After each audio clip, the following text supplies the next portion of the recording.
Boone Hall Plantation, Charleston, South Carolina, a place where history comes alive. This past summer, my family and I visited this plantation. One of the workers there, an African-American lady whose grandparents had been slaves, gave a presentation about slave life in the Old South. I was deeply moved by her heart of forgiveness and by the story she told about her grandmother's life. Slavery is indeed a heartbreaking part of our history as a nation. But is it the foundation for that history? On August 18, 2019, the New York Times published a series of articles entitled The 1619 Project, written by Nicole Hannah Jones to commemorate the 400th anniversary of the arrival of the first slaves in Virginia.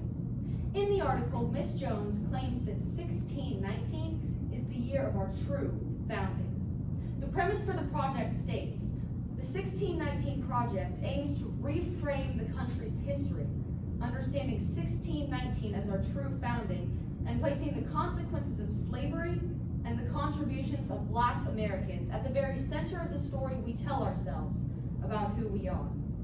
She says, it's time to tell the truth about slavery.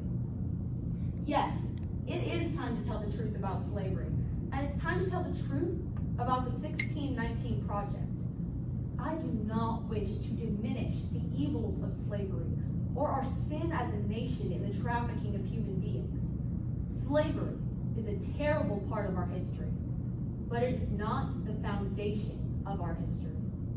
While the 1619 Project has noble goals to show the effort of slaves and the effect Black people had on this nation, it ignores important information about slavery and misrepresents our nation's history. First, this project ignores important information about slavery. The project places a large portion of the blame for slavery on those who purchased slaves in America.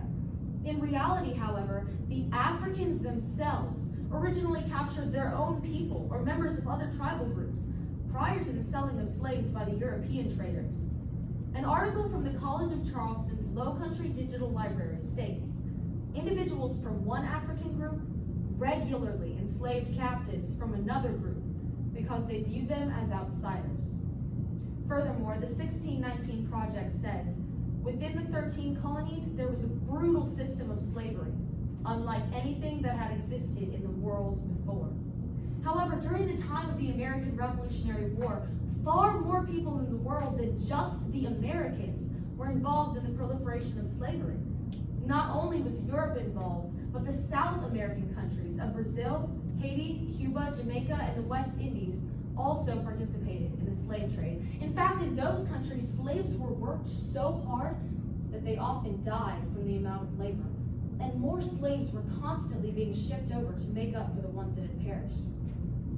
It is truly ironic that Miss Hannah Jones presents American slavery as exceptional when her article indicates that only 400,000 of the 12.5 million slaves brought from Africa were sold to America. No, the issue of slavery was not what made America exceptional. As Rick Lowry, editor of Newsweek magazine, so succinctly put it, both Brazil and the United States had slavery. Only one of them had the Constitution and Declaration of Independence. The 1619 Project fails to recognize that what truly set America apart from the rest of the world was freedom, not slavery. Not only does the 1619 Project ignore important information about slavery, it also misrepresents our nation's history. This project claims that slavery was so valued by the founders that they wish to retain it at any cost, and in doing so, it misinterprets our Declaration of Independence. The project states, conveniently left out of our founding mythology is the fact that one of the primary reasons the colonists decided to declare their independence from Britain was because they wanted to protect the institution of slavery. But according to our sixth president, John Quincy Adams, such was not the case. In his speech on the 61st anniversary of the Declaration of Independence, he said, "The Patriots universally considered slavery a reproach fastened upon them by Great Britain destined sooner or later to be banished from the earth. In fact, in 1784, Thomas Jefferson himself, author of the Declaration of Independence and the man most criticized in the article for owning slaves, proposed a law that in 1787 would ban slavery in the growing territories of the Northwest. Years later, in 1965, Dr. Martin Luther King Jr., when describing the Declaration of Independence, said, "Never before in the history of the world has a document expressed in such profound, eloquent, and unequivocal language that every man is an heir of the legacy of dignity and worth." He challenged America to uphold the ideals set forth in the Declaration of Independence.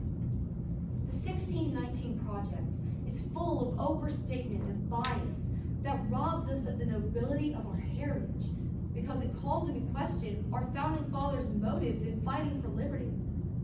The ideals of life, liberty, and the pursuit of happiness, not the veiled attempt to retain slaves, drove many of the founders to sacrifice their fortunes and their very lives.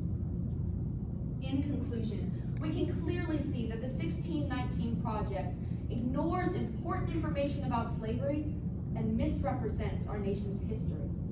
A curriculum based on this misrepresentation has been introduced into our public school system. This could be devastating to young people and their accurate understanding of our nation's founding. The purpose of this speech is in no way to deny the evils of slavery or the wrong treatment of Black Americans. We do need to be educated about slavery and its impact on those in bondage as well as their descendants. But we cannot adopt this project or allow the curriculum to be instituted into our classrooms, reframing history. If we do, we are in danger of losing our heritage, teaching future generations that the founding of America is a lie.